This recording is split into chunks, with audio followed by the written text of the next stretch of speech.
Y bien, entonces les decía que en la clase de hoy vamos a ver principalmente dos cosas. Una tiene que ver con lo que es PSA, y el PSA quiere decir que es el...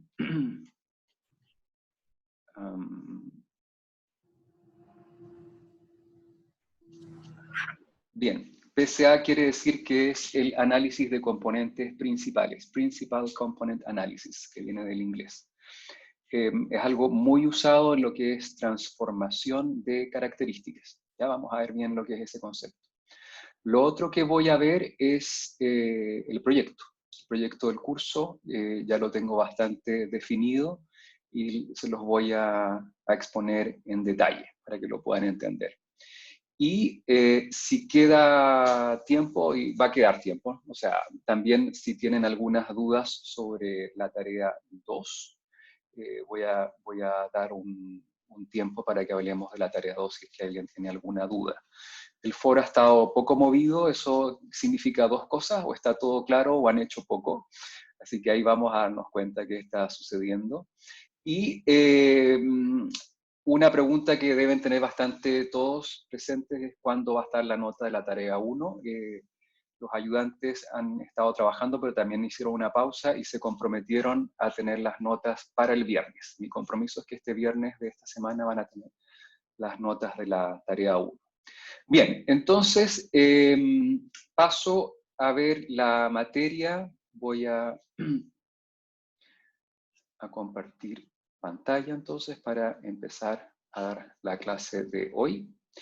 Y entonces lo que les decía era que hoy día íbamos a ver lo que era PSA. Y PSA viene de lo que es análisis de componentes principales. ¿Ya? Es una teoría bastante usada y que es muy recomendable a la hora de trabajar con varios datos, con varias variables. Les puede servir tanto en reconocimiento de patrones como en otras materias también. Es una herramienta muy poderosa para lo que es el análisis de los datos. Bien, entonces vamos a empezar con un repaso. Esta clase yo habitualmente la hago en la pizarra.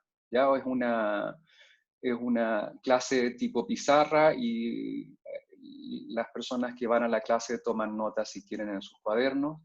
Dar clases online con pizarra o con el iPad me pareció un poco excesivo, y como tiene varias ecuaciones, pasarlas a un PowerPoint también me resultó bastante laborioso. Así que he decidido hacer pantallazos de mis apuntes, los apuntes que yo uso para dar esta clase. El formato en PDF está en el repositorio del curso, ustedes lo pueden ver ahí. Vamos a verlo.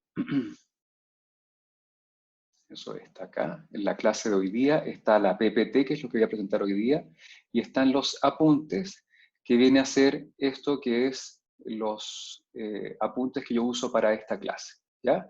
Entonces lo que he hecho es pasar esto a un PowerPoint, pero con pantallazos de estas partes de acá, y pretendo darles una explicación bastante minuciosa de qué quieren decir todos esos pantallazos que están ahí. Bien, entonces les decía que en lo que es análisis de componentes principales, vamos a empezar con un repaso, y el repaso dice lo siguiente. Vamos a recordar entonces lo que son los valores propios.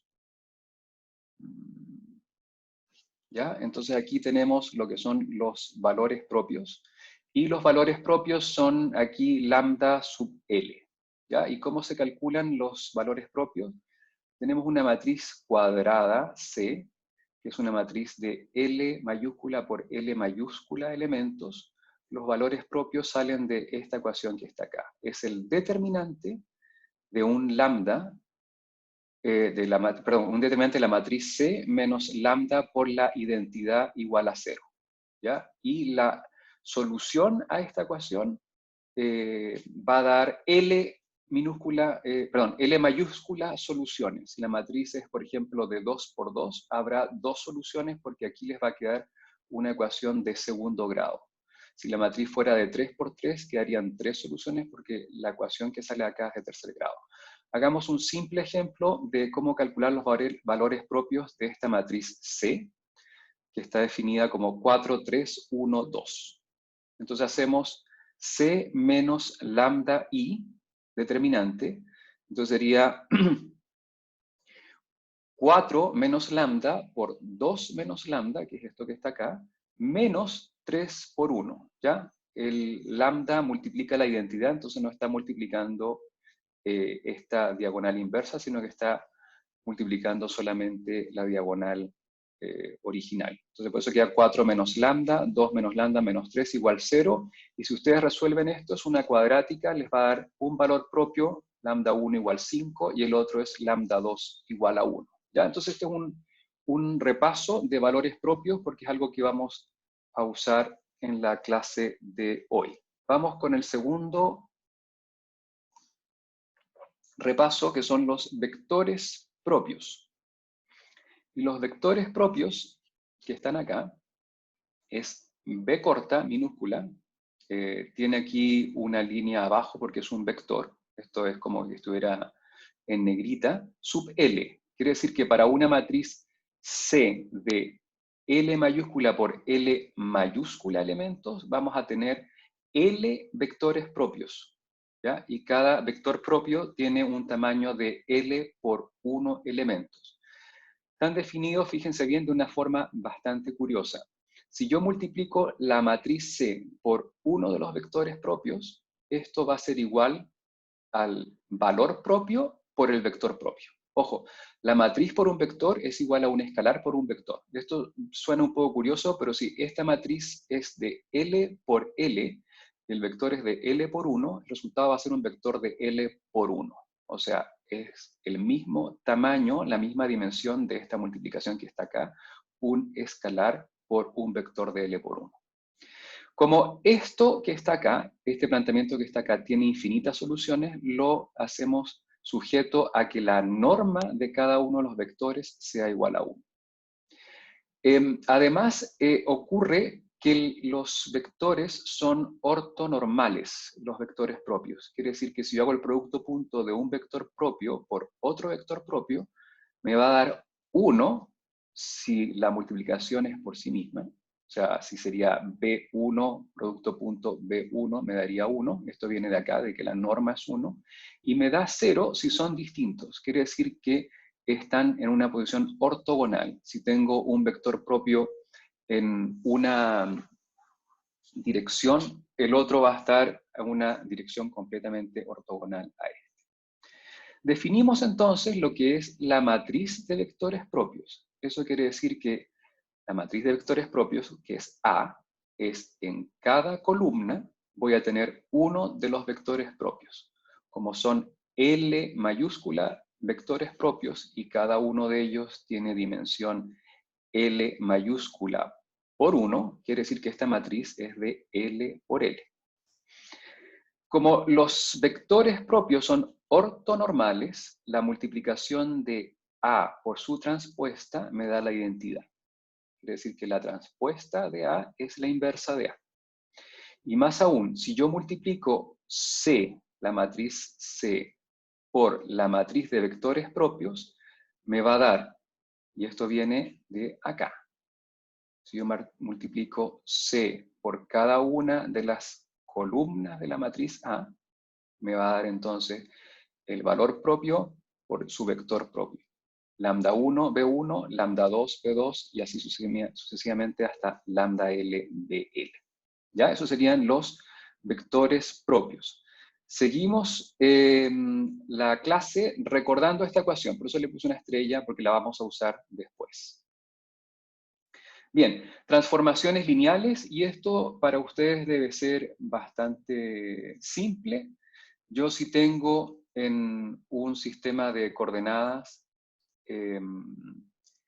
por ejemplo, si yo tengo en un sistema de coordenadas un punto, que lo voy a definir, por ejemplo, acá, y este punto está definido como x1 hasta y x2 en un sistema de coordenadas. En otro sistema de coordenadas, yo lo que voy a tener es, aquí voy a usar otro color, voy a tener otro sistema de coordenadas que va a ser este que está acá y este que está acá. ¿Ya? Entonces tengo un punto que está definido como x1, x2, que es este punto que está acá, y el mismo punto está definido en otro sistema de coordenadas, y eso se llama una transformación lineal que transformamos x1, x2 en y1, y2. Y la transformación lineal lo que hace es que voy a multiplicar cada coordenada, x1, x2, y etcétera, por un factor. En este caso sería A11, A12, y ahí produzco Y1. Y esto se puede escribir entonces como Y igual a una matriz A por X. ¿Ya? En este caso, la transformación lineal que he hecho no tiene ninguna constante al final, lo cual quiere decir que los orígenes son compartidos. Si x1, x2 son 0, 0, y1 y y2 son 0, 0. Eso aparece en esta ecuación. Si ustedes quieren hacer un desplazamiento del plano y1 y y2, es necesario agregar a cada fila un valor constante. En este caso sería más a1, 0, y en este caso sería más a n0. Eso es lo que está explicado acá. Lo otro es que y1 y y2 no necesariamente son ortogonales. Ya pueden ser, como en este caso, que no son 90 grados, sino que podrían ser como 85. Eso sería entonces lo de las transformaciones lineales. Seguimos entonces con el repaso. Y voy a tener entonces, esto ya es, chicos, esto es demasiado simple, pero lo vamos a usar, entonces lo tengo que incluir. Lo que es el promedio y la varianza. Si yo tengo un vector, ojo, es un vector vertical, está puesto acá en horizontal con su transpuesta, pero es un vector vertical de n elementos, el promedio es la suma dividida por n, y la, aquí me falta un 2. La varianza, que es sigma al cuadrado, es 1 partido por n menos 1, y la sumatoria de cada uno de los elementos menos su valor medio al cuadrado. Eso es la varianza. Bien, covarianza. Y con esto terminamos el repaso. Covarianza lo hemos visto en las clases anteriores cuando vimos el discriminante de Fisher. Y aquí lo vamos a ver de nuevo con una notación un poco distinta, pero es exactamente lo mismo. Yo si tengo una matriz de n por L, o sea, tengo L vectores, y cada uno de estos vectores tiene n elementos, ¿ya? Cada columna tiene L elementos, o sea, esto es lo mismo que yo tuviera x11 hasta xnl, es una matriz de n por L. Voy a calcular el promedio de cada columna. O sea, la columna 1, que toma todos los n elementos de la matriz X de la columna 1, se promedian. Y va a tener acá entonces promedio x1, x1 barra. Lo mismo para x2, lo mismo para xl mayúscula barra. Y voy a crear ahora una matriz que se va a llamar x0, que es una matriz de media cero. Quiere decir que a cada elemento de X, yo le voy a restar el promedio de su columna. O sea, voy a tener x11 menos x1 barra, x21 menos x1 barra, y así sucesivamente. Quiere decir que el promedio, chicos, de cada columna es 0.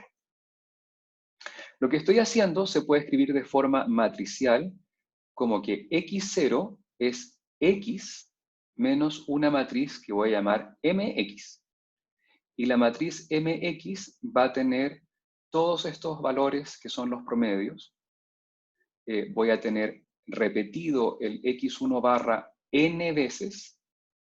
después el x2 barra n veces, y eso se puede construir como una matriz de n unos que multiplica al vector fila de x barra.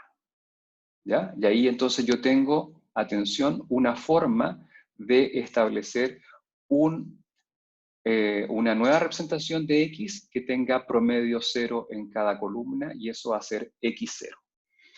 Ese es el paso 1, 2, 3, 4. Continúo hacia abajo y repito los pasos 3, 4 para que no nos perdamos. Esto lo acabo de explicar, pero ahora en la slide está en la parte de arriba. Definimos la covarianza entonces como 1 partido por n-1 por x0 transpuesta por x0. Esto lo que está haciendo es que va a tomar cada uno de estos elementos menos su promedio y los va a poner de forma transpuesta y los va a multiplicar por la respectiva columna de x0. Esta definición que está es exactamente la misma que vimos en clases anteriores, que era 1 partido por n-1, sumatoria de los elementos que estaban acá. Aquí había una resta transpuesta y la otra resta que no era transpuesta. Y se puede escribir como la covarianza de x. C sub x es la covarianza de x, se puede calcular así. Esto está contenido en todas las librerías de matemáticas y la pueden usar libremente para no tener que estar haciendo este tipo de cálculos. Pero es importante que vean de dónde viene. Quiero que recuerden entonces que la covarianza de x es 1 menos n-1, x0 transpuesta por x0, y x0 entonces es el x sin los valores medios. O sea, cada columna de x0 tiene promedio 0. Y por último, recordarles, ojo, les había puesto en los pasos 5 y 6, los estoy repitiendo, 5 y 6, el significado de la matriz de covarianza en la diagonal me está dando la varianza de cada una de las variables. O sea, el elemento cx11 va a ser la varianza de la columna 1 de x. ¿Ya? Después, el elemento de CXLK es la covarianza de la columna XL con la columna XK. Y esto, para que lo entiendan, si es mayor que 0, es una dependencia lineal positiva. Quiere decir que cuando uno crece, el otro también crece. Ya están de alguna forma correlacionados. Cuando nos da igual a 0, quiere decir que no hay dependencia entre ellos, que cuando uno crece, el otro puede hacer cualquier cosa. Y dependencia negativa quiere decir que cuando uno crece, el otro decrece. Les voy a poner aquí unos ejemplos. Tengo una representación, esta es la representación de la matriz X de dos columnas. ¿Ya? Tengo X1 en el eje horizontal y tengo X2 en el eje vertical. Entonces aquí tienen elementos de x1 y x2, que son, en este caso tienen números, tienen la media 0 y la desviación estándar 1. Yo si les calculo la matriz de covarianza, la diagonal me da aproximadamente 1 y la diagonal inversa me da aproximadamente 0. ¿Ya? Porque quiere decir que no están correlacionados entre sí. Si tengo esta nube de puntos, que aquí está clarísimo que cuando el x1 es grande, el x2 también es grande, ya están puestos aquí más o menos como a 45 grados, quiere decir que primero las varianzas, en este caso, han crecido con respecto a esta que está acá. Aquí las varianzas eran de 1 por 1, aquí las varianzas son de 1.16 por 1.16, 1.15 más o menos. ¿Ya? Quiere decir que se expanden un poco más y que también hay una cierta dependencia. Esto lo da la diagonal inversa. En este caso, que tienen ustedes acá, esto es una nube de puntos que está a 30 grados. Esta está a 45, está a 30 grados. Entonces, por eso la desviación estándar del x1 me da más pequeño. Aquí está haciendo esto más pequeño. Y la de x2 me da más grande, porque hay mayor dispersión del x2. Y estas que están acá vendrían siendo sus dependencias entre las dos columnas. ¿Ya? Es una matriz que el elemento KL es igual al elemento LK en ambos casos. Bien, eso es el repaso. Lo vamos a usar ahora en lo que es PSA. Y paso a preguntas con respecto al repaso. ¿Ya? No otras preguntas, sino que con respecto al repaso, si alguien quiere levantar la mano y puede plantear la pregunta, no tengo ningún problema.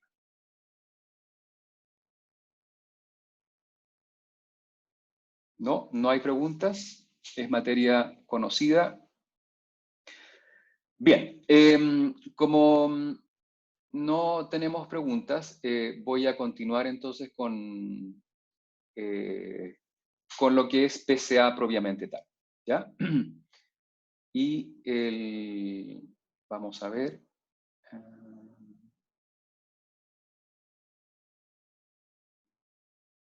Bien, entonces voy a tener lo que es lo que es la presentación de ahora. Bien, sigo entonces. La presentación entonces continúa con lo que es la transformada de Karhunen-Loewe se llama él. Y en este caso, lo que yo voy a tener es una transformación de un sistema de coordenadas a otro sistema de coordenadas. Voy a poner de nuevo el puntero para que me puedan seguir. Esto es del año 1947 y a partir de acá se establece lo que es la transformada Karhunen-Loewe, que da paso a lo que es el PSA. Bien, a mí me llama la atención siempre cuando pienso en cómo se hizo esta transformación. Yo no he leído en ninguna parte cómo se les ocurrió esto. La verdad es que es una serie de pasos bastante simples. Para mí nunca han sido intuitivos. Lo que sí el resultado que obtienen a partir de estos casos, de estos pasos, perdón, es extremadamente útil. ¿Ya? Y yo siempre digo, no tengo idea cómo se les ocurrió esto. Es bastante genial lo que han hecho estas dos personas y entiendo que fue hecho para graficar, ojo, el 47, no había computación todavía, no había ninguna interfaz gráfica, todo lo que se hacía era con la mano. Cuando se tenía que graficar una función que estaba en un espacio de dimensiones de más de 3. Entonces, ¿cómo hacer gráficas de muchas variables en algo de menos dimensiones? Y lo que hace la transformación de Karhunen-Loewe es exactamente eso, reduce el número de dimensiones, ¿ya? Generalmente ustedes van a tener columnas de datos, que pueden ser, por ejemplo, 100 columnas, y las pueden reducir a 5, ¿ya? Con una transformación que es muy útil, que es lo que les voy a explicar ahora. Entonces, lo primero que voy a hacer es que de X, que es mis datos, ojo, X es una matriz de N por L, ¿ya? Quiere decir que voy a tener, y lo pueden ir pensando, pueden tener aquí L características, por ejemplo, puede ser el LBP, ¿ya? Que tiene 59 columnas, y hacia abajo tiene N datos. Puede ser que ustedes aquí tengan, por ejemplo, no sé, 1000 imágenes, entonces va a ser una matriz X de 1000 por 59. Eso es lo que tienen, ¿ya? Lo que voy a hacer como paso 1 es definir lo que es X0. ¿Ya? Y X0 es X menos la media, ya que lo acabo de explicar, y voy a hacer la transformación lineal del X0 por una matriz A. Y esa es mi transformación Y. Atención acá, si X0 tiene N por L y A es una matriz de L por L, mi resultado va a ser una matriz de N por L, va a ser del mismo tamaño de X0. ¿Ya? Y he hecho una transformación lineal, como la que les expliqué hace un ratito. Hasta ahí todo bien. La transformación que les voy a explicar es agarrar X, restarle la media, obtener X0, y X0 lo multiplicamos por una matriz y me da Y. Así de simple. Ahora, ¿qué es la matriz A? Y aquí viene la genialidad de estas dos personas. ¿Qué pasa si A es la matriz de vectores propios de la covarianza de X? ¿Vieron? La pregunta, yo no sé cómo se les ocurrió eso, pero vamos a ver qué sucede si pasa eso. Entonces, tengo X, ¿ya? Me voy primero por debajo para repasar lo que ya les he explicado. X, valor medio, tengo mx y obtengo x0. Eso es lo que está acá. ¿Ok? Y x0 lo multiplico por a y tengo y. ¿Ya? Ahora, ¿de dónde viene a? Tengo x. Calcula la covarianza de x y me da c sub x. Y calculo los vectores propios de c sub x y me da la matriz de vectores propios que es a. Así de simple. Y esto es PCA. Ahora vamos a ver qué significa PCA. Vamos a ver qué significa esta parte de acá. Vamos a ver qué significa que yo tenga esta matriz A. Entonces tengo acá y igual x0 por a. Y es una transformación lineal de x0. ¿Ok? Bien, sigamos. Vamos por partes. Quiero que pensemos en qué sería la covarianza de y. La covarianza de y, por definición, como lo vimos en el repaso, CY es 1 menos n menos 1, 1 partido por n menos 1, y0 transpuesta por y0. ¿Ya? Y0 es y menos el my. ¿Ok? Pero, como y está hecho de una transformación lineal de x0 por una matriz A, la media de las columnas de x0 es 0, y por lo tanto la media de y0 también va a ser 0. ¿Ya? Aquí yo lo que estoy haciendo es calculando las columnas, el promedio de las columnas de cada columna de y me va a dar entonces que es 0. Por lo tanto, y0 igual y. ¿Estamos?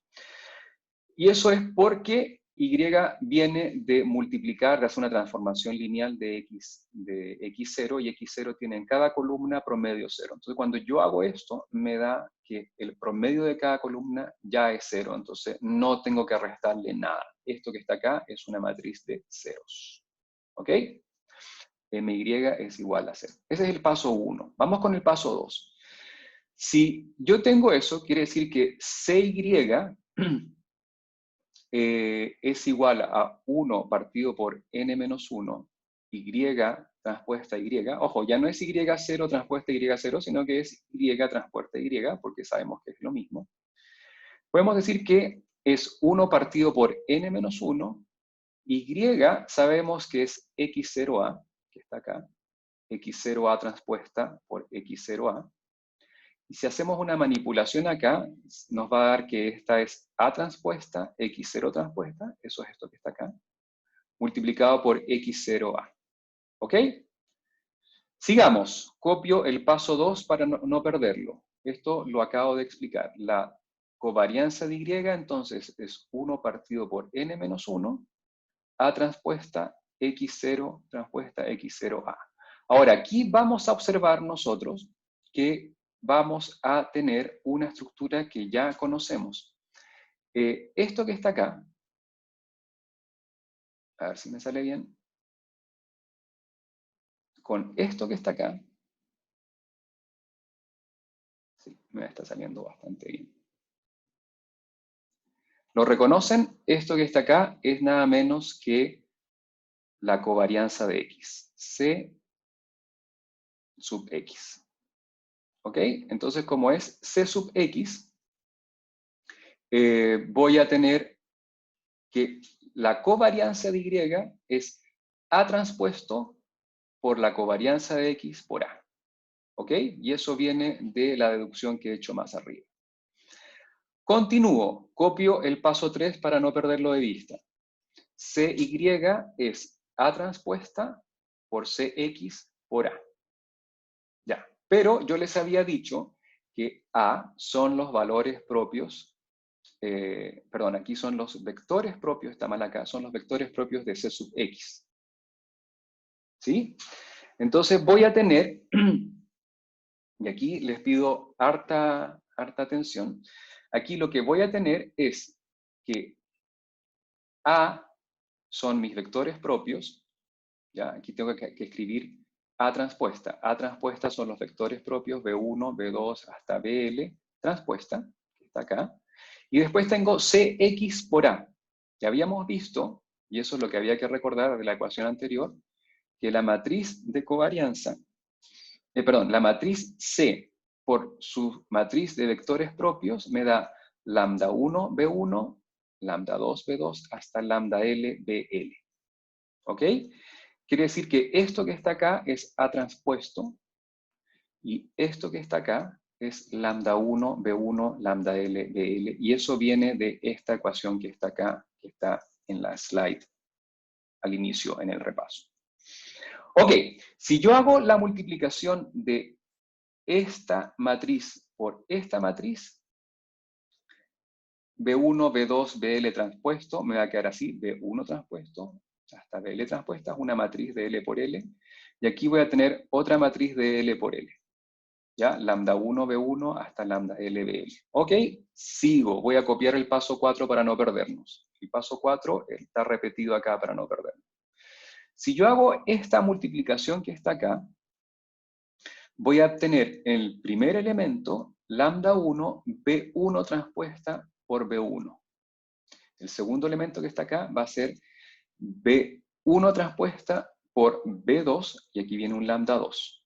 ¿Ya? Y aquí tengo B1, B1, B1, B2, B1, B3, hasta B1, BL. Y así sucesivamente hasta BL, BL. Y cada una de estas multiplicaciones va acompañada de estos lambda. Y habíamos dicho que estos vectores eran ortonormales. Quiere decir que todos cuando son iguales, o sea, B1 transpuesto B1, B2 transpuesto por B2, BL transpuesto por BL, me va a dar 1.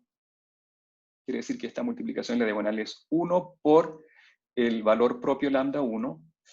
Esto está acá, lambda 1, lambda 2, lambda 3, lambda L. Y todo el resto me va a dar 0. O sea, esta es una matriz diagonal que tiene 0 arriba y 0 abajo. Y ese es el resultado de la covarianza de Y. Generalmente, lo que se hace es que se ordena esto de tal forma que lambda 1 es mayor que lambda 2, mayor que lambda 3, mayor que lambda L. Ojo, aquí hay una cosa que hay que detenerse. No se olviden que los lambda vienen de una solución de de una ecuación de grado L. Quiere decir que hay L soluciones, y esos son los lambda. Como hay L soluciones, hay que ordenarlas de mayor a menor. Esa es una convención. ¿Ok? Ya les voy a explicar por qué es esa convención. Pero quiero que recuerden eso, que lambda 1 es mayor que lambda 2 y es mayor que, etcétera, hasta lambda L. Quiere decir que voy a tener una matriz de covarianza Y que es diagonal. La matriz de covarianza Y es la matriz de covarianza de mi matriz transformada. Tengo X, la he transformado en Y, y esa transformación tiene una matriz de covarianza diagonal. Bien, antes de seguir, doy paso a las preguntas. Por favor, levanten la mano si tienen alguna pregunta. ¿Ya?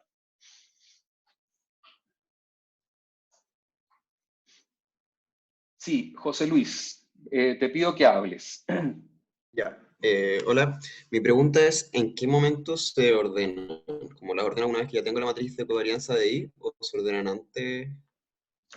Ya, te respondo.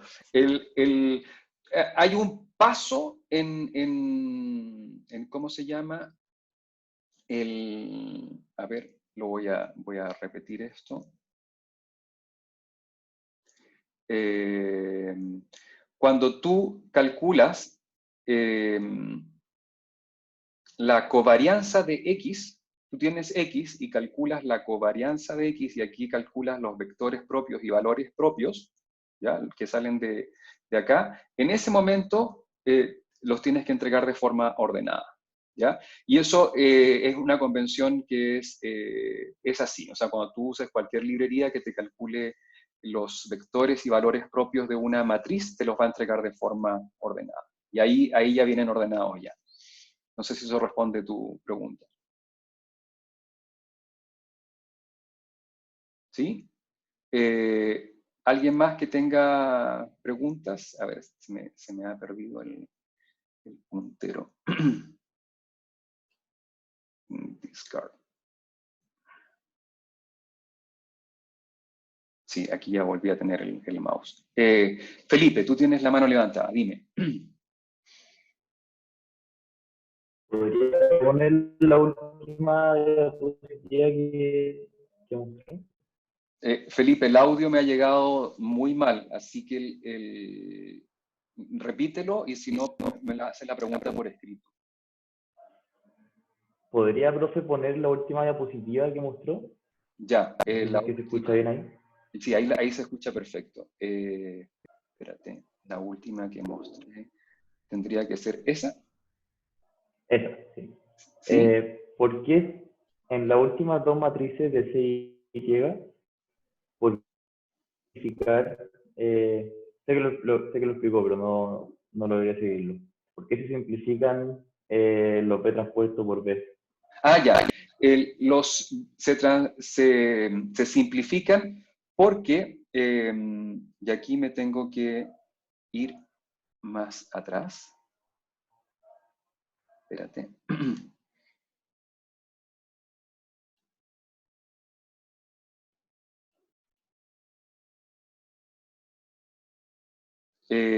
Acá. Cuando uno calcula los vectores propios tienen una propiedad que son ortonormales. Entonces, si tú multiplicas un vector propio por otro vector propio, te va a dar 0. Y si lo multiplicas por sí mismo, te va a dar 1 porque tienen la norma 1. Y eso es exactamente lo que está sucediendo en la parte final, que es la slide que tú me pediste, que está acá. Cuando tú haces esta multiplicación B1 transpuesto hasta BL transpuesto por esto que está acá, estás haciendo la multiplicación de cada uno de los vectores propios por los otros vectores propios. O sea, tienes B1 transpuesto por B1, B1 transpuesto por B2, etc. Y todos estos que no son multiplicados por sí mismos te dan 0. Entonces, por eso este es un 0. Y los que no te dan 0 son los de la diagonal. Súper. Bien, Felipe, se me perdieron las preguntas. ¿Alguna otra pregunta? ¿Alguien que tenga la mano levantada? Felipe, baja la mano, por favor. Bien, no más preguntas. Entonces ahora vamos a la parte más entretenida de esto, porque esta es la matemática. No hay que olvidar que esto es bastante simple de hacer. O sea, todo está en este diagrama que está acá. Ustedes tienen X, le calculan el valor promedio acá. Esto a la hora de implementarlo es muy fácil. Son 4 líneas de código más o menos si ustedes lo quieren hacer. Y si me van a preguntar si pueden usar esto en la tarea, lo pueden usar, pero tienen que implementarlo. Transformaciones y selecciones las tienen que hacer ustedes mismos.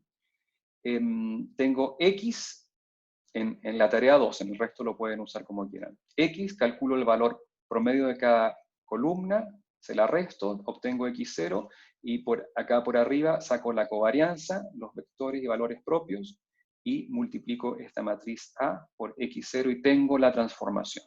¿Ok? Les voy a mostrar ahora un par de ejemplos en MATLAB para que puedan ver qué está sucediendo.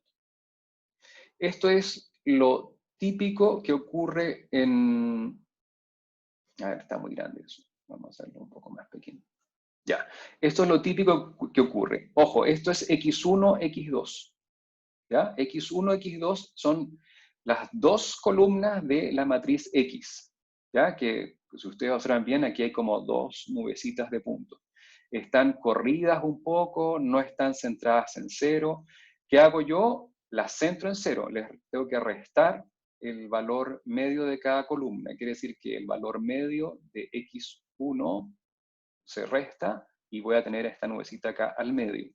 Y lo que hace la transformada de Karhunen-Loewe es que va a obtener Y1 y Y2. Y que la covarianza de Y1 con Y2 pasa a ser 0, no tienen dependencia lineal entre ellas. Entonces, por eso es que esto, si lo ven bien, se endereza. ¿Ya? Ustedes tenían acá una dependencia más o menos, que cuando X1 subía, X2 bajaba, hay una línea que uno puede ver hacia abajo. Acá no está sucediendo eso. Aquí ya la covarianza entre Y1 y Y2 es 0.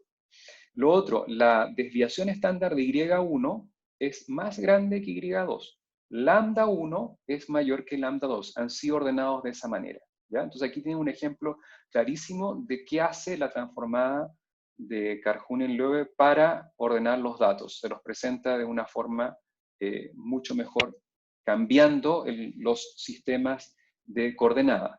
Voy a pasarme a otro ejemplo, que es cuando tengo 5 dimensiones. ¿Ya? Este es un poquito más difícil de visualizar. Voy a tirar eso para allá, eso para allá, eso para allá, eso para allá. Ya, aquí está. Esto es lo que les quiero mostrar. Concéntrense, por favor, en la figura 1. Aquí lo he puesto como Z, debería ser X, ¿ya? Esto es el gráfico de X1 con X1, por eso me da en la diagonal una línea como de 45 grados. Si yo grafico la columna 2 con la columna 1, tengo esto que está acá, la columna 3 con la columna 1, etc. Y aquí tengo la forma de graficar, si yo quiero graficar 5 variables, una forma de graficar las 5 variables. Ojo, esta es una matriz X que tiene 5 columnas. Sería que ustedes grafiquen todos los pares de combinaciones posibles. X1 con X2, X1 con X1, X1 con X2, X1 con X3, etc. ¿Ok? Si yo hago un sum de X1 con X2, ¿ya? Esos son los originales. Aquí dice feature value 1, esto debería ser X1, que aquí aparece como Z1, debería ser X1, esto que está acá, y esto es X2, ¿ya? Y esto sería X1, X2, si yo tengo X1, X2 y X3, esto está acá, vamos a ver si se puede ver, son una nube de puntos en 3 dimensiones, tengo el eje X1, el eje X2 y el eje X3, ¿ok? Bien, vamos, primero voy a hacer la transformada de PCA, o sea, de Karhunen-Loewe, y aquí voy a graficar el resultado de los lambda 1, lambda 2, lambda 3, lambda 4, lambda 5, ¿ya? Aquí hay algo bien interesante observar. Lambda 1, y está de alguna forma normalizado esto, me da 80, ¿ya? Quiere decir que lambda 1 vale 80 y lambda 2 vale 15, ¿ya? La desviación estándar de mi Y1 va a ser 80, la desviación estándar de Y2 va a ser 82, perdón, va a ser alrededor de 15, de Y3 también 15 o 14, Y4 puede ser que sea 13 o 14. Pero aquí viene algo bien importante, Y5 ya deja de existir casi, ¿ya? Quiere decir que tengo 4 nuevas representaciones muy buenas y que representan muy bien la información original y han sido ordenadas por importancia. Esta es la que más varía, esta es la que menos varía, y así sucesivamente. Esta es la que segundo más varía, tercero, cuarto, y esta es la que menos varía, la última. Si yo grafico ahora el PCA, o sea, lo que es graficar Y1 con Y2, ustedes van a ver algo así como está acá, ¿ya? Tengo de estas 5 variables que están acá, yo puedo graficar esto, y aquí ustedes pueden tener una idea de qué está pasando con esta información, ¿ya? Es un ejemplo bastante visual de lo que estaría sucediendo. No sé si alguien tiene preguntas de los ejemplos. Voy a dar paso a si alguien tiene una pregunta, que me interesa que les quede claro lo que estamos haciendo. Valeria. Tienes la mano levantada, dime. Profe, ¿No? no me quedó Sí. muy claro qué mostraba el histograma. El histograma está graficando lo que son los lambda. Y aquí voy a regresar a lo que es la transparencia anterior. Aquí hay algo que es bien importante. La matriz Y, que es la transformación de X, tiene una covarianza de este tipo. Y los lambda son las desviaciones estándar de las columnas. Entonces, perdón, son las varianzas de las columnas. Entonces voy a tener acá lambda 1, que es la varianza del Y1, lambda 2, que es la varianza de Y2, y así sucesivamente. Lo que yo les he graficado acá, en esto que está acá, son las varianzas de las columnas transformadas. Y esto se llama análisis de componentes principales porque están ordenadas de mayor a menor. Quiere decir que Y1 es principal, o sea, es la más importante porque es la que tiene la mayor desviación estándar. Y2 es la segunda principal porque es la que tiene la segunda desviación estándar más grande. Es la que más varía en el... Y1 es la que más varía en el conjunto de datos nuevos, Y2 es la que segunda más varía. Entonces ahí ustedes pueden tener una idea de cómo estamos representando ahora la información, que es simplemente una transformación lineal de X. No sé si te quedó más claro, Valeria. ¿Y qué ventaja tendríamos al hacer que la covarianza fuera 0? Eso lo voy a explicar después. Pero lo que es súper importante es darse cuenta que tenemos una información que ha sido transformada en que cada columna es independiente de la otra. Aquí hay como que ustedes ya no tienen, por ejemplo, si están midiendo características y ustedes hacen esta transformación, se van a dar cuenta que en la característica 1 hay información que es completamente independiente de la característica 2 y la característica 3, y etc. A la hora de tener una matriz de covarianza que sea de este tipo, voy a tener que lo que está en Y1 definitivamente no está en Y2 y no está en Y3. No hay ninguna dependencia lineal entre ellas. Y eso es un tremendo plus. Pero lo vamos a ver un ejemplo en reconocimiento de patrones más rato. Ignacio. Sí, profe, una pregunta. ¿Qué era conceptualmente el PCA? ¿Qué era qué? Gráfico que mostró de los puntos. El PCA. El Ah, gráfico que mostró con los puntos rojos. Lo que mostré como PCA es Y1 y Y2. Es que esta es la transformada de Carhun-Loeve. Se llama de la misma forma. Y esto es Y1 y esto es Y2. Son las dos primeras columnas de Y. ¿Ok? Félix, tú tienes la mano levantada. ¿No? Ya. Entonces ahora pasamos a la parte... Félix, ¿ibas a decir algo? Ya, que bajaste la mano, entonces pensé que ya tenía... Ya, dime, te escucho. Es una duda respecto a lo que dijo acerca de linealmente independiente. Esa independencia es como aparente, por decirlo así, como avalada Sí, solo claro. por la covarianza. Absolutamente. Ya. Eso quería hacer. Bien, pasemos entonces ahora a lo que viene, ¿ya? Vamos a sacar esto. Y lo que viene es unos ejemplos que ya los acabo de ver. Vamos con el significado, ¿ya? Bien, volvamos aquí a lo que es selección de características. Entonces ustedes tienen la selección de características, esto es SFS, Branch and Bound, todos los otros métodos que hemos visto hasta ahora. Selección de características, ustedes tienen la matriz X de datos que tiene n muestras, m características que han sacado, siguiendo con el ejemplo que les di hace un buen rato, son 1000 imágenes y 59 elementos del LBP, por ejemplo.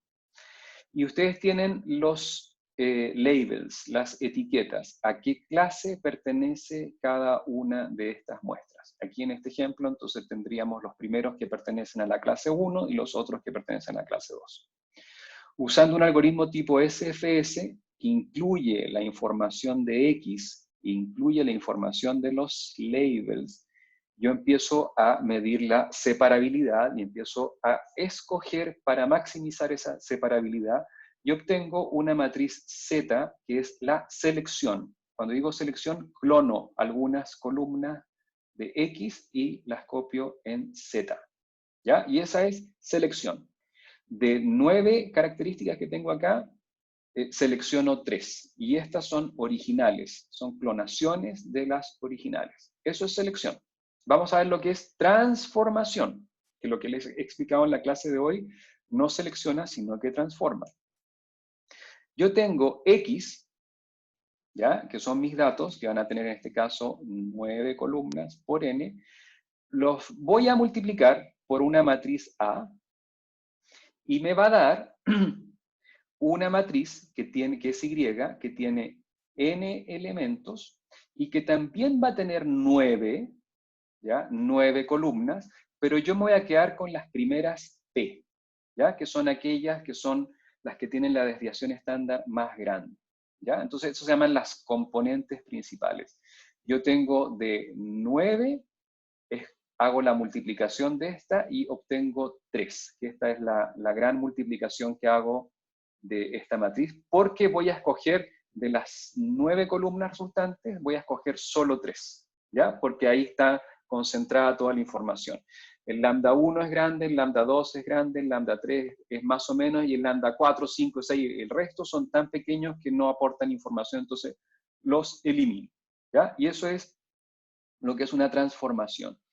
Quiere decir que para calcular estas 3 columnas, yo necesito haber extraído todas las columnas originales. Y esa es una gran desventaja del PCA, que como no estoy seleccionando, sino que estoy transformando, para la transformación necesito las columnas originales, todas las columnas originales. O sea, aquí no hay una reducción del tiempo de cómputo en extracción de características. En la selección de características, si ustedes tienen un diseño en que tenían 1000 características y después se van quedando con 20, en el testing es necesario sacar solo esas 20, las otras no las saquen. En la tarea pueden sacarlas, obviamente, porque es difícil andar separando, que fue una de las preguntas que cayó hoy día en el foro. Pero no es necesario sacarlas. O sea, si ustedes quieren hacer un diseño que optimice el tiempo de cómputo, saquen las características que van a necesitar. Si usan en cambio PCA, tienen que sacar todas las características. ¿Por qué? Porque para obtener estas, que son el resultado, se necesita multiplicar todas las originales con una matriz A, ¿ya? Entonces, eso es lo que está haciendo esta transformación. Transforma X, multiplica por una A y obtengo Y, que son varias más, pero escojo las P más importantes. Y aquí está una explicación que me quiero detener un rato. Y es una representación de X, es una transformación lineal, o sea, es una nueva forma de tener datos, ¿ya? Que es una transformación lineal de X.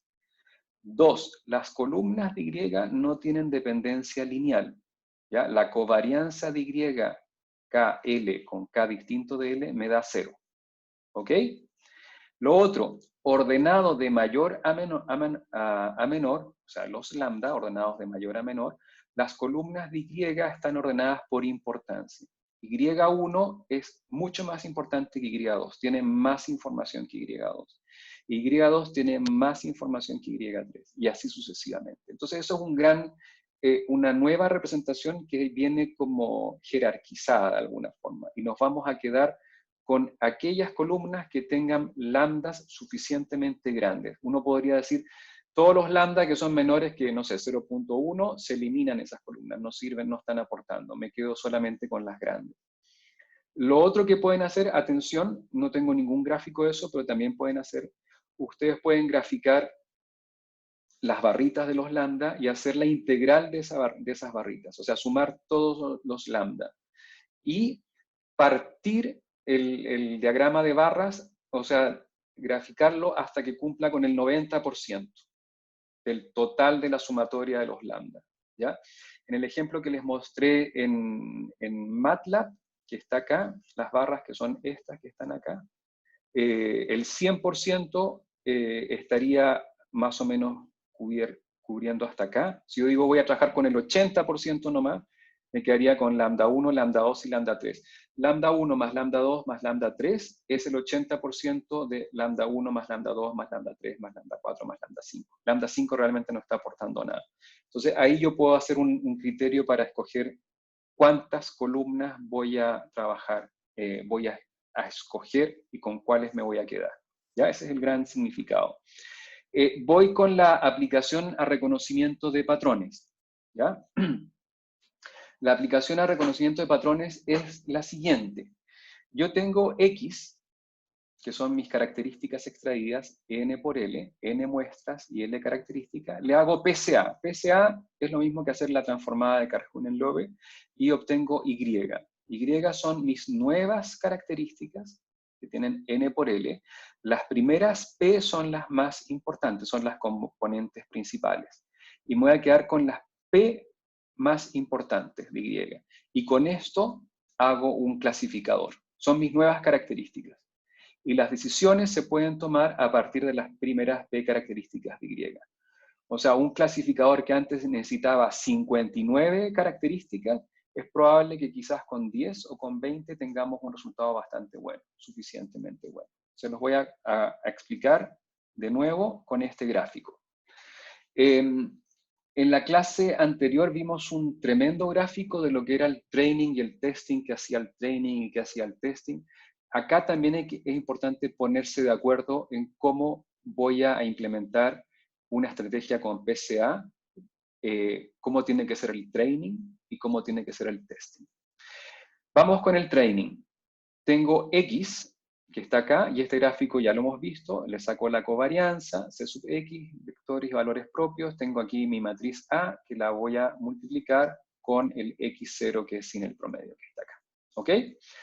Entonces, con los datos de training, calculo X barra y A.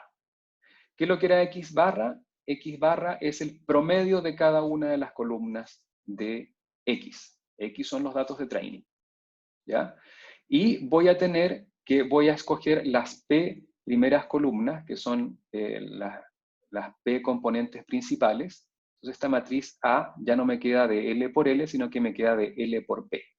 Cuando yo multiplique X0 por A, voy a obtener como resultado una Y, que es de N por P. No es de N por L, porque el resto de columnas no aporta información. Entonces, voy a tener que calcular el X barra, que está acá, y el X barra es la columna de el promedio de cada columna, y voy a calcular también el MX, que era esta seguidilla de unos que multiplica X. Y aquí tengo esto que está acá. Esto es training, chicos, ¿ya? Esto es lo que yo hago con el training. En el testing, yo no hago PCA, sino que yo tengo que multiplicar por la matriz A, ¿ya? Esto es lo mismo que si ustedes piensan en la normalización o en la selección de datos, ustedes en el training, a la hora de normalizar, escogen los factorcitos que tiene la normalización, y esos factores se los llevan al testing, y los usan, ¿ya? Si hacen selección de características, en el training ustedes dicen ya, de las 59 voy a escoger 10 características, la 1, la 10, la 11, etc. Esos números se los llevan al testing y escogen la 1, la 10, la 11. ¿Ya? Pero en el testing ustedes no corren el algoritmo de selección, ustedes seleccionan. Aquí es lo mismo, en el training ustedes calculan el PCA. ¿Qué es lo que es el PCA? Es calcular los promedios de cada columna y la matriz A. Eso es lo que ustedes se llevan de aquí, ¿ya? Para el testing. Antes, eso sí, tienen que hacer un clasificador que lo entrenan con este Y que está acá. Aquí ustedes entrenan un clasificador con estos nuevos datos que tienen. ¿Ok? Ahora, vamos a ver qué pasa con el testing. En el testing, como les decía, hay que usar X barra y A calculados en el training. Entonces, mis datos de testing, que son X sub T, les tengo que quitar la media. XT sub 0 es XT menos la media. Pero la media ¿de quién? No de XT, sino que de X. ¿Ya? Y por eso es que yo me traigo este X barra, y lo voy a usar acá, el X barra que está acá, lo multiplico por una seguidilla de unos, que son n sub t unos, porque xt tiene nt muestras, y aquí entonces voy a tener una matriz mxt. Eso, lo que está acá, yo se lo resto y voy a tener el xt0. El xt0 se multiplica por a. ¿Cuál a? La a que viene del training. Y tengo los nuevos datos de testing. Y con los nuevos datos de testing, yo lo que voy a hacer es que voy a probar el clasificador. El clasificador que yo había entrenado con Y, ahora lo voy a probar con Y sub t. Y esa es como la gran estrategia, la gran metodología de cómo usar esta transformación en un algoritmo de entrenamiento y de pruebas. Quiero pasar ahora a las preguntas, que seguro que hay. Chicos, preguntas.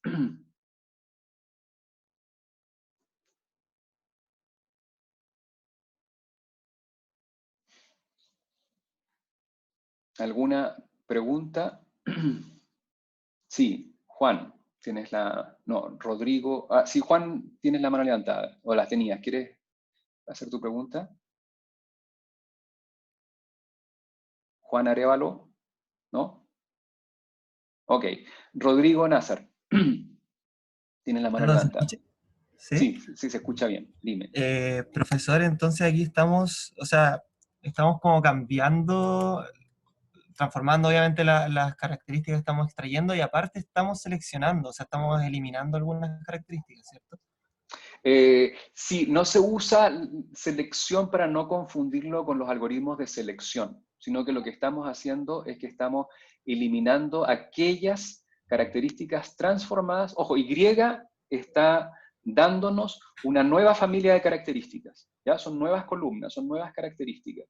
Entonces, de esas Y que hemos calculado, nos interesan solo las primeras P, que son las componentes principales. El resto lo removemos, lo sacamos, no lo usamos.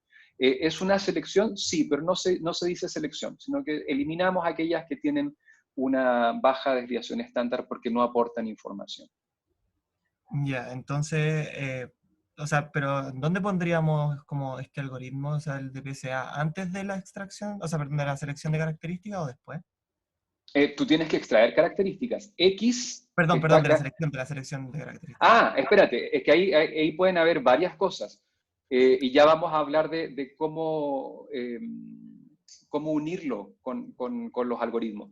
Ah, ok. Lo que he explicado aquí es que tú no haces ni una selección. Tú lo que haces es que sacas tus características originales, le Ok. corres PCA y te quedas con las P más importantes y clasificas. ¿Ya? Ya. Eso es lo que he explicado acá. Ahora, se puede hacer combinaciones, que ya vamos a ver. Y lo vamos a ver en ¿cómo se llama? En la próxima clase el jueves, que va a haber un trabajo guiado de lo que es PCA. Ok, ¿Ok? gracias. ¿Alguna otra pregunta? No. Sí, Alan, tú tienes una pregunta. Sí, con PCA al final del día perdemos un poco de interpretabilidad, ¿verdad? Absolutamente. O sea, no un poco, todo. O sea, el Y1, ¿qué es? No tengo idea. Y1, ojo, Y1 va a ser el 5% de X1 más el 15% de X2 más el 3% de... ¿Te das cuenta? Entonces estás sumando de forma ponderada peras y manzanas y te queda una nueva característica que distribuye bien, que tiene una serie de atributos que te pueden servir a la hora de hacer una clasificación, pero no tienes idea qué es lo que hay adentro. ¿Sí? Ok, bien, entonces ahora quiero pasar a lo que es sí, ¿no hay más preguntas? Andrés, sí, dime. Profesor, para hacer, o sea, haciendo PCA ya no es necesario hacer ni la normalización ni la limpieza de las características. Eh, la verdad es que tú puedes hacer normalización antes, ¿ya? Y puedes hacer limpieza antes de pasárselo al PCA, es una buena práctica. Es más, si tú haces un clean antes de PCA, le estás aliviando el trabajo al PCA considerablemente. O sea, tratar de no pasarle características que estén como correlacionadas o qué sé yo. Si no lo llegases a hacer, PCA de alguna forma lo va a hacer, pero le estás exigiendo más también. Ok, ¿Ok? muchas gracias. Ok, vámonos entonces a un ejemplo que les quiero mostrar, que es el ejemplo de reconocimiento de caras. Lo que tengo acá, voy a borrar esto, y este es el de, no, este es sí, este que está acá, ya. Entonces lo que tengo acá son 400 caras que les estoy sacando LBP en 4x4 particiones. Este ejemplo lo hemos visto, y lo que voy a hacer después es un KNN de este set de características, sin selección, sin nada. O sea, son 944 características que entran a un KNN. Bien, entonces, después vemos el gráfico.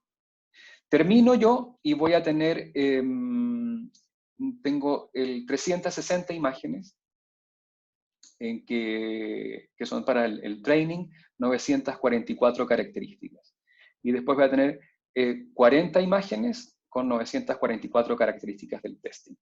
Si yo hago esto y lo paso por un KNN, el accuracy en el testing me da 95%. Ahora bien, si yo hago lo que les he contado, que es el PCA, la transformada de Karhunen-Loewe, los lambda, ojo, son 944 lambdas.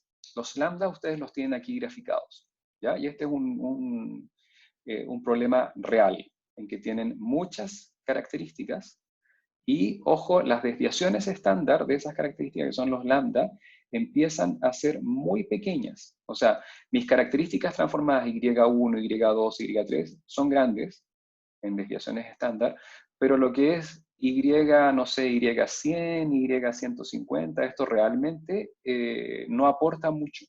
Tiene muy poca desviación estándar. Entonces nos quedamos con las primeras 25, ojo, de las 944, yo me quedo con las primeras 25. ¿Por qué? Porque ahí corté, ahí es suficiente, el resto es muy pequeño como para considerarlo. Y tengo para mi training 360 imágenes con 25 características. Y para el testing también tengo 40 imágenes con 25 características. Y el resultado es el mismo, tengo 95% de accuracy. Ustedes me preguntarán, pero bueno, ¿y qué ganamos? Lo que ganamos es que el clasificador haga menos pega, o sea, aquí lo hace, tiene que clasificar tomando decisiones con solamente 25 características y no con 944. Eso puede ser una gran ganancia si uno tiene millones de datos. Es mejor hacer una clasificación con 25 características y con casi 1000 características. En algunos casos ganamos accuracy, en algunos casos vamos a tener que esto puede transformarse en un 96%. Ojo, en otros podemos perder, ¿ya? Este resultado que está acá es aceptable, tiene la gran ventaja que hemos disminuido la dimensionalidad del problema y la accuracy se mantuvo, pero como siempre les he dicho en clase, esto es bastante ensayo y error, y pudiera ser que el PCA no estuviera aportando mucho en lo que es el accuracy. Me voy a pasar a ventajas y desventajas, y con eso quiero terminar lo que es el PCA, porque quiero hablarles del proyecto. Bien, ventajas. La representación de muchas características es mucho más sencilla, ya que se reduce la dimensionalidad. Lo que les decía, las gráficas son más simples. La clasificación usando las primeras componentes es más simple y más rápida para el clasificador. Eso es lo que acabo de explicar. Desventajas. Las características PCA, o sea, lo que es Y, lo que es Karhunen-Loewe, dependen de todas las características extraídas. Es necesario extraer todas las características para obtener Y. No hay ahorro de cómputo en la extracción de características. La selección sí, ¿ya? En la selección sí, al final tenemos un ahorro de cómputo porque hay que extraer solo las seleccionadas, no todas. Entonces aquí esa es una desventaja. Bien, con eso termino lo que es PCA. No sé si quisiera la palabra para una o dos preguntas adicionales, si alguien tiene, que me quiero pasar a hablar del proyecto.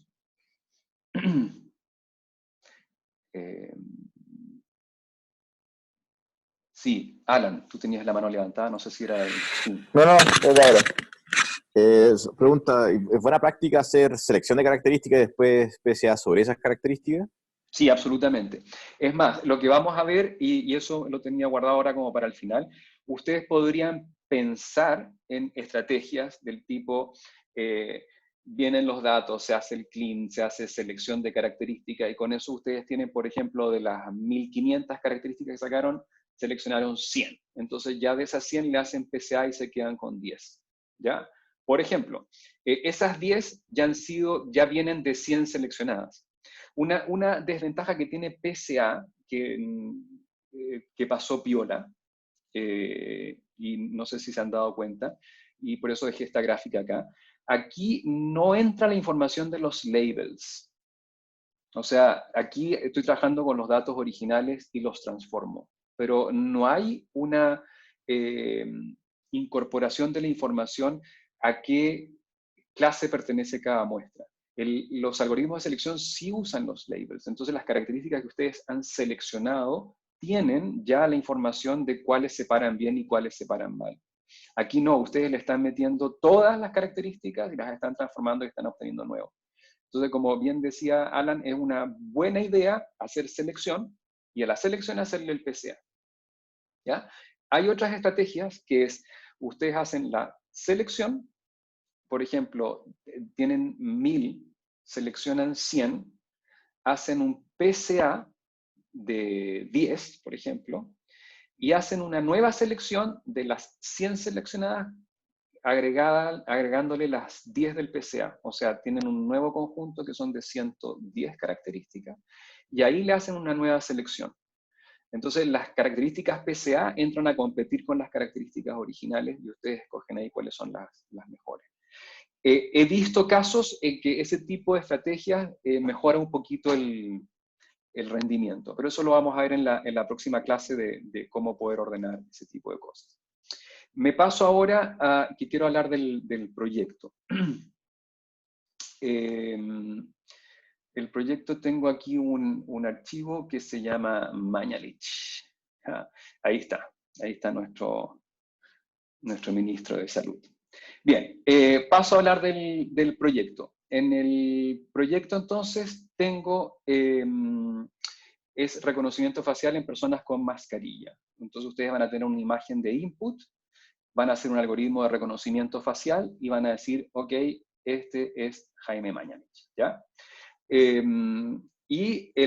Vamos a ponernos de acuerdo en cómo vamos a trabajar lo del proyecto. Van a escoger ustedes 6 fotos de distintas personas. Ya les voy a decir de cómo van a escoger las fotos. Y van a escoger 3 fotos de la persona sin mascarilla y 3 fotos de la persona con mascarilla. ¿Ok?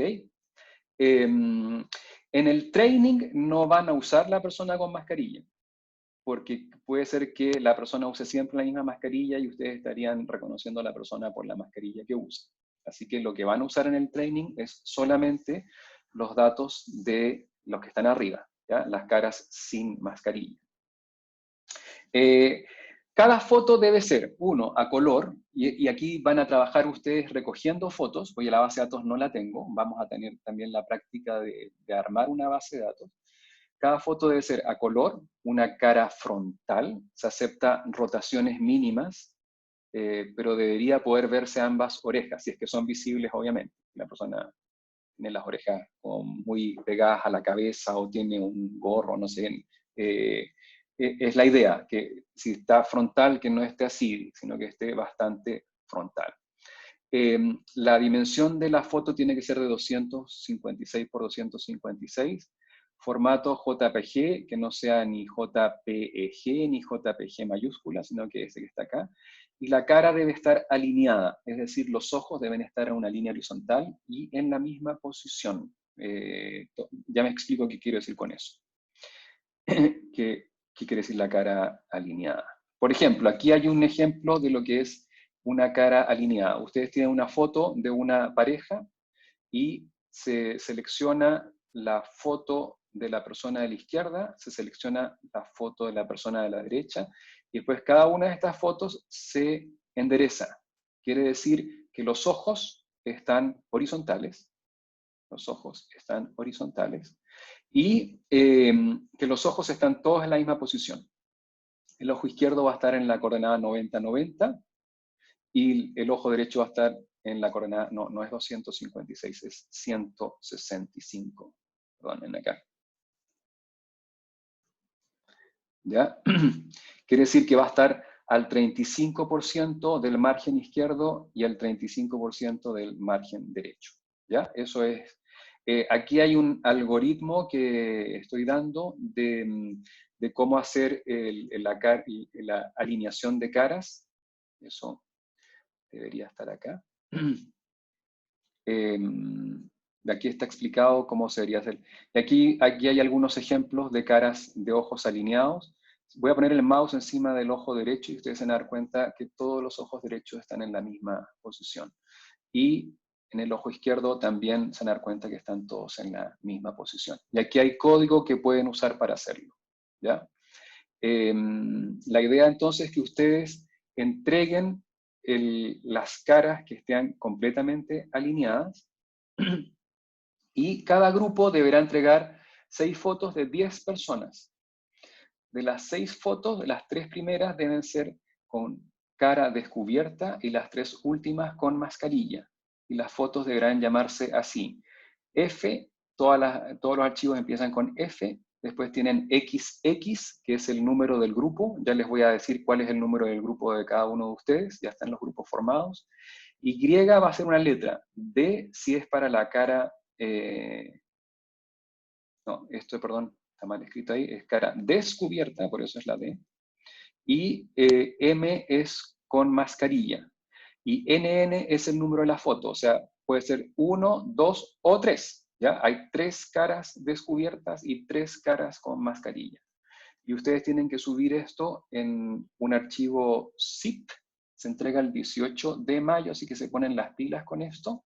Y son 10 por 6 fotos, todas juntas sin dividirlas en carpetas. Ya son 60 fotos que tienen que entregar. Hay algo que es interesante, que lo había escrito, no sé por qué no está.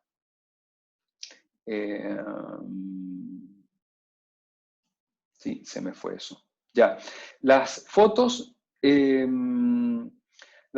pueden ser de personas conocidas. O sea, yo aquí les puse el ejemplo de Mañalich, cosa que ustedes revisen en las fotos de la prensa.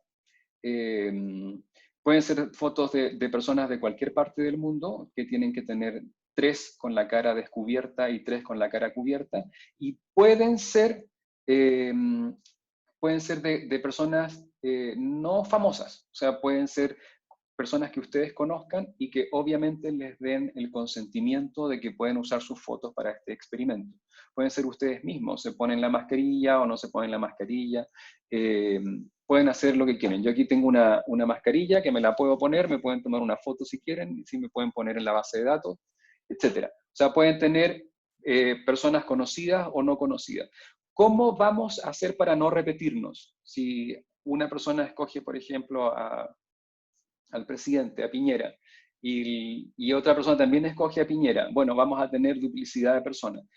Si ustedes escogen personas famosas, o sea, lo que sea, las famosas se les conocen en inglés como celebrities, que son personas conocidas en el mundo, yo les voy a pedir que lo reporten en el foro, que digan el grupo 3, por ejemplo, o sin decir nombre de grupo, nosotros ya escogimos a Piñera. Y el primero que lo pone ya queda con Piñera. Cuando ustedes quieran escoger una nueva persona para ponerla en la base de datos, fíjense si esa persona fue escogida por otra persona o no.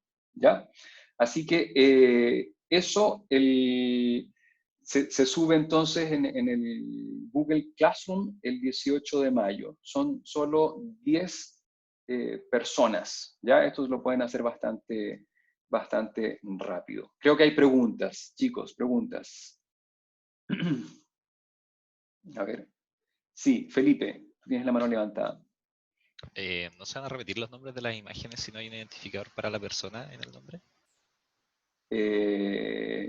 No, porque está el número del grupo. O sea, aquí estaría... Pero cada grupo tiene que subir fotos de 10 personas. Hay fotos de 10... Ah, tienes razón. Ah, sí, sí. Gracias, lo voy a agregar. Ya voy a agregar acá esto para... Sí, tienes toda la razón. Tiene que ir el número, tiene que ir un número del 1 al 10. Sí, gracias. ¿Otra pregunta? No más preguntas. Chicos, preguntas con respecto a la tarea 2. ¿Algo que quieran preguntar? Aprovechar el último instante. Sí, yo tengo una pregunta. Dime. ¿Es como estrictamente necesario usar PCA? ¿O podría ser que baste? No, no es necesario usar PCA. No es necesario usar PCA. Es más, en muchos casos PCA no aporta. En este caso no tengo idea si aporta. Si ya estás teniendo un resultado bueno con SFS y tienes la tarea casi lista, no. Ahora, sí me interesa, y te lo dejo a tu conciencia, que sepas usar PCA. ¿Ya? O sea, y si te da lata programarlo, usa librería que te funcione, fíjate a ver si ganas algo o no ganas algo, pero sí debe ser una competencia adquirida de este curso que sepas usar PCA, ¿ya? Aunque al final no lo uses, aunque al final el resultado con PCA no te dé un gran aporte, sí me interesa que aprendas a usar PCA, ¿ya? Y ahí... y ahí yo siempre diferencio en las cosas que hagan por la tarea y las cosas que hagan ustedes mismos por aprender. PCA es así como un deber moral saber lo que es PCA. Así que mi petición es que igual de alguna forma lo uses para ver si lo has aprendido bien. Y se entrega el próximo lunes, ¿cierto? La tarea está para el próximo lunes, sí, o martes, no sé. No, creo que es lunes. Ok, ¿más preguntas? ¿No? Voy a ver si hay aquí en el... Sí, aquí hay manos levantadas. Andrés, tú tienes la mano levantada, ¿no? Sí. Sí, dime. Ya. Tenía una consulta con respecto a la librería PyValue. Es que hay varias personas a las cuales les ha ocurrido el error de que hay un módulo que no se encuentra, que es el módulo Geometric Utils. No sé si sabe algo al respecto. Ahí tengo un problema con PyValue, que la persona que lo hizo, yo he tratado de comunicarme con él y no me ha respondido. No tengo idea si está enfermo, porque ha habido gente que me ha escrito, yo he querido comunicarme con Marco, que fue el que hizo la librería, y no logro comunicarme con él. Ahora, lo curioso es que a mí me funciona en mi computador, yo tengo la librería instalada del GitHub. Entonces, tampoco logro entender por qué a algunas personas sí les funciona y a otras personas no les funciona. No sé si en el foro alguien puede ayudar en eso. Yo no puedo ayudar más. O sea, incluso he compartido las versiones de las librerías que yo tengo instaladas, pero incluso la persona a quien le di esta información, eso tampoco le ayudó a resolver el problema. Ok, eso. Ok, eso. En todo caso, las librerías que están las funciones que están en PyValue están en otras partes también. O sea, si no les llega a funcionar PyValue, usen otro tipo de librerías que también las pueden encontrar. José Luis, tú tienes la mano levantada. Sí, tengo dos preguntas respecto al proyecto. La primera, ¿las posiciones de los ojos son las mismas que aparecían en la presentación? 95 y 65, ¿ya? Sí. Y la otra es, da lo mismo que en las imágenes parte de la cara esté cortada, porque había una que vi, por ejemplo, que tenía la frente cortada, no estaba como completamente la cara. Sí, lo que pasa es que en el PowerPoint que yo he hecho, lo he hecho a mano. Estos son resultados, ¿verdad? Estos son resultados reales que los hizo, el que tiene esta página es este señor que está acá, que es bastante bueno en Python y en OpenCV. Sí, se va a cortar un pedazo, pero nada lo mismo en este caso, ¿eh? O sea, seguramente hemos perdido algunas cosas, pero la verdad es que la información de la cara de la persona está en la cara, no en la pelada, o sea, podría tener un sombrero o algo así. Ya, Así ok, que gracias. lo que está haciendo él en su página es como el estándar. Rodrigo, tú tienes la mano levantada. Sí, profesor, que tengo una duda en cuanto a cómo podemos trabajar el tema de las extensiones y también de las dimensiones de la imagen, como para que sea fácil recortarlas y, o sea, porque no sé si es que es una diferencia entre los formatos como solamente llegar y cambiar la extensión, como renombrando el archivo, o si es que tiene algo que ver con algo por detrás. Mi experiencia es que si tú el resultado es un JPG en mayúscula, tú solo cambias a JPG en minúscula y es lo mismo. Y con el JPEG también es lo mismo. No, yo no he tenido problema con eso, no sé si hay alguna diferencia. Eso con respecto a la extensión. Pero si tu formato de salida es un PNG, tienes que convertirlo a JPG. Y esa tarea quiero que la hagan ustedes, que la base de datos quede lo más, se dice curada, o sea, que esté lo mejor posible para que la podamos implementar en un día y que ustedes la puedan usar para hacer sus pruebas de entrenamiento. Si hay este tipo de detallitos que unos son así, que tienen distintos nombres y qué sé yo, va a ser un enredo. Entonces lo ideal es que desde el inicio, a la hora de armar una base de datos, sea como súper ordenada. Y eso es lo que pretendo con esto. Ok. ¿Ok? ¿Más preguntas? Vicente. Sí, profesor. Tengo una duda de la tarea de que si podemos partir la tarea como con la matriz de extracción de características como cargada, para que el momento como de corregir los ayudantes no tengan que sacar todas las características que sacamos. Sí, se les agradecería mucho eso, porque ahora, tiene que estar el código de cómo extrajeron las características, ¿verdad? Eso parto de la base que va a estar. O sea, si queremos chequear si las características que extrajeron las están extrayendo bien, esa parte habría que evaluarla. Pero si tienes todas las características ya extraídas en si es en MATLAB, en un punto mat, por ejemplo, y lo agregas, sería también de una gran ayuda para que el algoritmo funcione más rápido. Ya, perfecto. Eso. Gracias. Ok. ¿No más preguntas? Si no hay más preguntas, entonces nos quedamos hasta acá. Y les agradezco enormemente que hayan venido hoy día a clases. Y nos vamos a ver entonces el próximo jueves. Ahí estamos.